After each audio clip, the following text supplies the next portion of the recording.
Baada ya kufanya kazi Saudi Arabia kwa miaka 7, Margaret Nduta aliamua kurudi nyumbani Kenya na kustaafu. Maisha ya ugenini yalikuwa magumu, lakini alivumilia akiwa na imani kwamba siku moja atakula mbivu. Aliporejea nyumbani, aligundua kuwa hali ya maisha ilikuwa ngumu zaidi kuliko alivyotarajia. Akihangaika kutafuta njia za kujiendeleza kimaisha, alikutana na mwanamume mmoja jina lake John Njoroge. John Njoroge aliishi maisha ya kifahari yaliyotamaniwa na kila mtu. Alikuwa na magari ya kifahari na alionekana kuishi maisha ya ndoto ya kila mmoja anayesikiliza sauti hii. John alimfutia Nduta kwa ahadi tamu na msaada wa kifedha. Nduta akiwa amechoshwa na hali ya kubanwa na matatizo ya kifedha, hakuona ubaya wa kushirikiana naye. Mwisho wa siku, Nduta alichotaka ni pesa ili aweze kuilea familia yake. Alikuja kugundua baadaye kuwa John alikuwa ni mlanguzi wa dawa za kulevya, na biashara hiyo tayari alikuwa ameifanya kwa miaka mingi bila kushikwa. Kilicho na mwanzo kina mwisho. Siku moja John alimkaribisha Nduta kwenye mkahawa wa kifahari. Alimueleza kuwa kulikuwa na fursa ya haraka ya kupata pesa nyingi.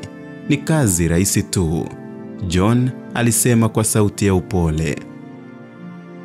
Unahitajika tu kusafirisha mzigo mdogo hadi Vietnam. Ukikubali utalipwa zaidi ya shilingi 1,100 kama pocket money, na ukifaulu utapata malipo ya kilo 1 ya mzigo huu. Na usipofaulu?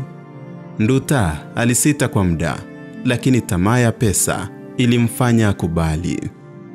John akiwa na washirika wake waaminifu, Rish na Lilian, waliandaa kila kitu kwa umakini. Wakasafiri moja kwa moja hadi Ethiopia. Nduta alipatiwa hati mpya ya kusafiri na maelekezo ya kina kuhusu atakachokifanya akifika huko Vietnam. Mzigo huo wa dawa za kulevya ulikuwa upokelewe na mwanamke mwingine aitwaye Jeni Mwangi, ambaye alikuwa akisubiria kwenye uwanja wa ndege wa Vietnam. Siku ya safari ilipowadia, Nduta alisafiri kwa wasiwasi, lakini alijifariji kuwa maisha yake yangebadilika. Hata hivyo, ndege aliyokuwa akisafiria ilichelewa kutua Vietnam.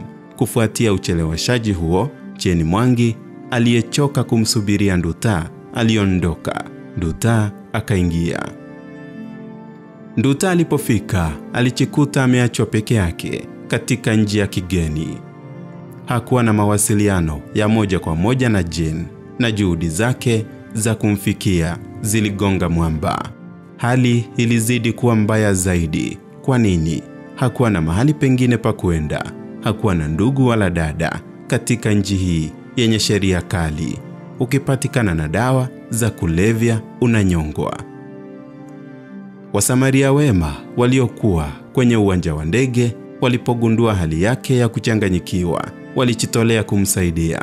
Lakini baada ya mahojiano ya kina na ukaguzi mkali wa mizigo yake, maafisa wa usalama waligundua dawa za kulevya zilizoandaliwa kwa ujanja mkubwa. Nduta alikamatwa papo hapo. Ndoto yake ya utajiri wa haraka ikayeyuka. Katika chumba cha mahojiano, Nduta alihisi majuto makubwa. Alitambua kuwa tamaa ya pesa za haraka ilikuwa imemsukuma kwenye mtego wa hatari. Maisha yake yamebadilika. Safari yake ya kutafuta mafanikio imegeuka na kuwa ndoto mbaya ya kifo na aibu kubwa. Ila tunamwombea Mungu amsaidie Nduta asiweze kunyongwa, arudi nyumbani salama. Funzo: tamaa ya pesa za haraka inaweza kukupeleka kwenye mtego wa hatari usio na mlango wa kutokea. Daima chagua njia iliyo halali na salama katika maisha yako. Wakati mwema. Toki Media, tunaelimisha, tunaburudisha na kutia moyo. Toki Media, karibu nyumbani.